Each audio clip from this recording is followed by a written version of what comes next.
Asa mo dali mo? Kabari, ali. Shot na pod.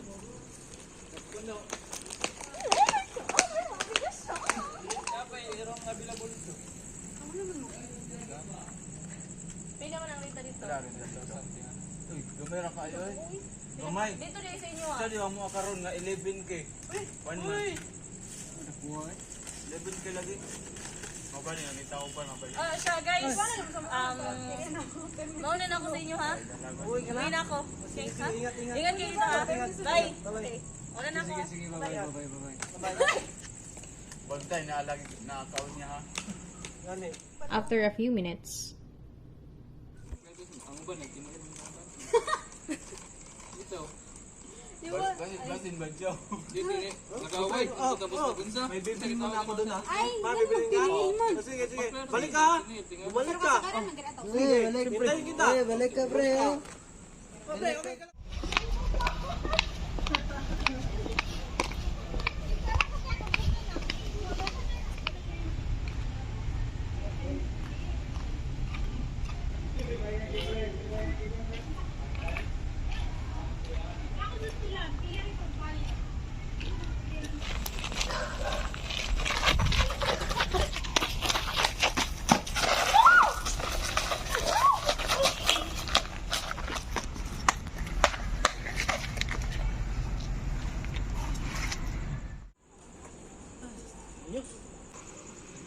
Karton niya.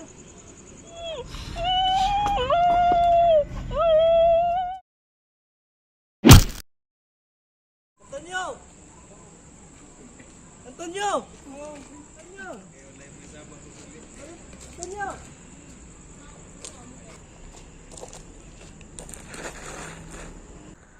Antonio! Anong ginawa mo?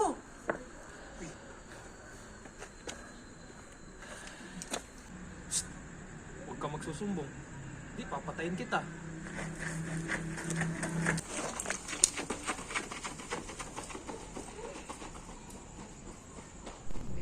after a month, the suspect was captured pursuant to the warrant of arrest and was also subjected to the polygraph examination.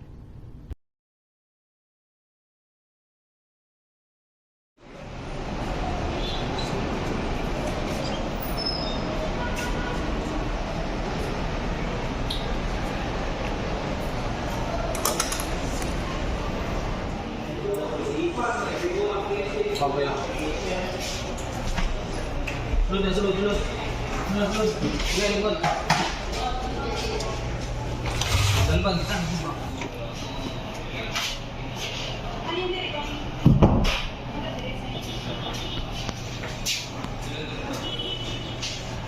Good morning, sir. Ako dahil mo ang examiner karon. So, I am Jamaica Pacaldo. And before ta magsugod, I would like to inform you about your rights. You have the right to remain silent. You have the right to have a competent and independent counsel, preferably by your own choice, has the right against self-incrimination. So, before that, we need to sign this one, the consent statement nga nagpamakatuod nga ikaw willing na willing and voluntarily na mag-undergo sa ato ang polygraph examination. Okay ba, sir? So this, pakisign na lang po. Before conducting the polygraph examination, the examiner informed the appraisal of subject's constitutional rights, obtained subject consent to undergo polygraph test by signing a statement of consent, the taking of personal data of the subject, determine the suitability as a subject, clinical observation of the subject, evaluating psychological preparation of the subject, informing the subject of his involvement of the offense, and to obtain his written consent. This must be voluntarily and freely given. So before we conduct this polygraph examination, I would like you to ask some questions before that. So, how's your sleep, sir? Okay, ma'am. Is it good? Yes, ma'am. Do you have 8 hours sleep? Yes, ma'am. Are you mentally and physically fit to undergo our polygraph examination? Yes, ma'am. So, Thank you. To conduct polygraph examination, we use polygraph machine that uses the following components in order to collect results on the physiological responses of the subject to the questions related to the investigation. It consists of chart. It has 100 feet, a ruled graph paper composed of 12 division and 1 minute run designed to measure the rate of various body functioning. Next is the cutter bar. It used to cut the paper at the end of the test. Next, the rubber ruler, the one responsible for pulling the paper out of the machine. Pen table, a flat portion where the pen write on the chart. Paper rail guide, it serves as a security of the unnecessary movement of the chart paper or to ensure the paper's forward movement without shaking. Next is the synchronous motor, to run the chart paper at the uniform rate speed regardless of the voltage change. Pen and inking system, the one that provides for the permanent record of the test. Next is the pneumograph pens. It has 2 with 5 inches length, and the cardiosphygmograph pen, it has 5 inches length, and the last one is the galvanograph pen. It has 7 inches length. Next, the sphygmomanometer. It used to indicate the amount of air pressure inflated to the system, usually about 60 mm of mercury for male subject. The polygraph examiner will now attach the 3 components of polygraph machine to the subject. Those components are the following. First is the nomograph. This is a device that measures the respiratory activity, breathing patterns of the subject. And the beaded chain. It used to lock the rubber convoluted tube. Nomograph component composed of rubber convoluted tube, the Numo 1 and Numo 2. It has 10 inches corrugated rubber. It used to attach to the chest and abdominal area of the subject.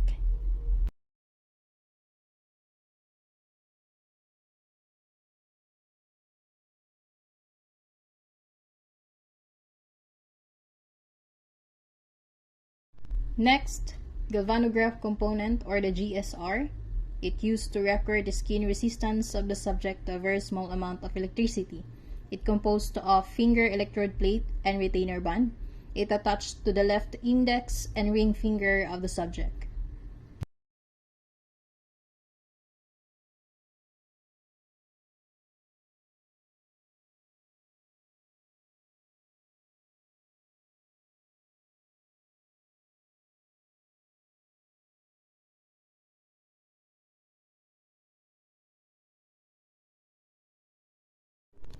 The air pump, it designed to supply air to the system.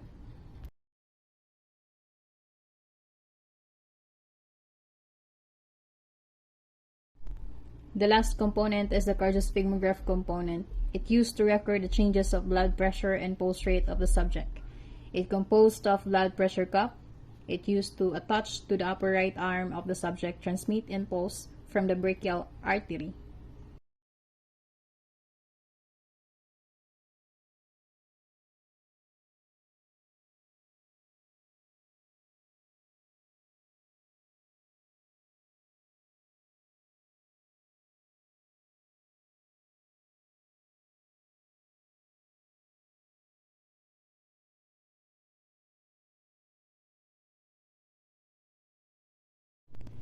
After the attachment of the components, the examiners start to conduct the examination. So now, we will start the polygraph examination. I will now conduct those questions for you, sir. Are you ready? Okay, so... Have you ever been called by the name J-Coy? Yes, ma'am.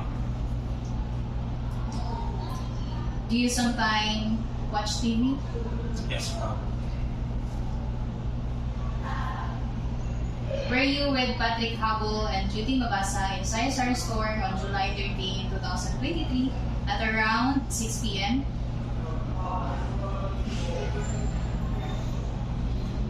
No, ma'am. Are you still studying right now? Yes, ma'am. Are you the one who forcibly intercourse and killed Judy Mabasa? No, ma'am.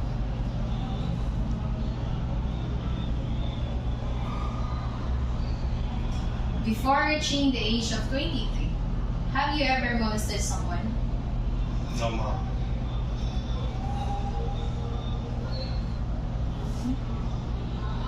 Are you single? Yes, ma'am. Was it the rock you need to use to consummate the crime? Again, was it the rock you used to consummate the crime? No, ma'am.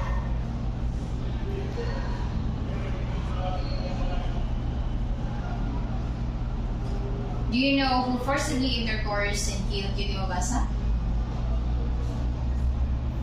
No, ma'am. Have you ever molested someone in your school? No, ma'am. So now we're done about polygraph examination. Thank you for your cooperation, sir. We really appreciate it. And now we need to detach those components. So can you please sit properly?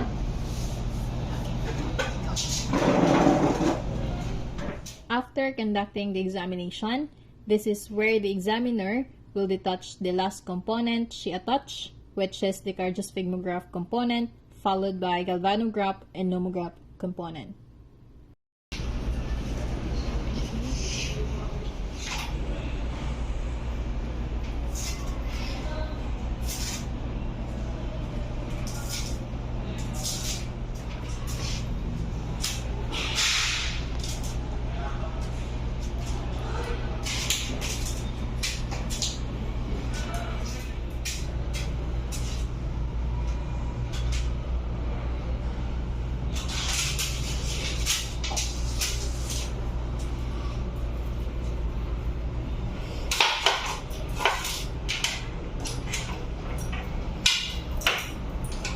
Okay. Based on the result of the polygraph examination, the suspect was determined to be guilty.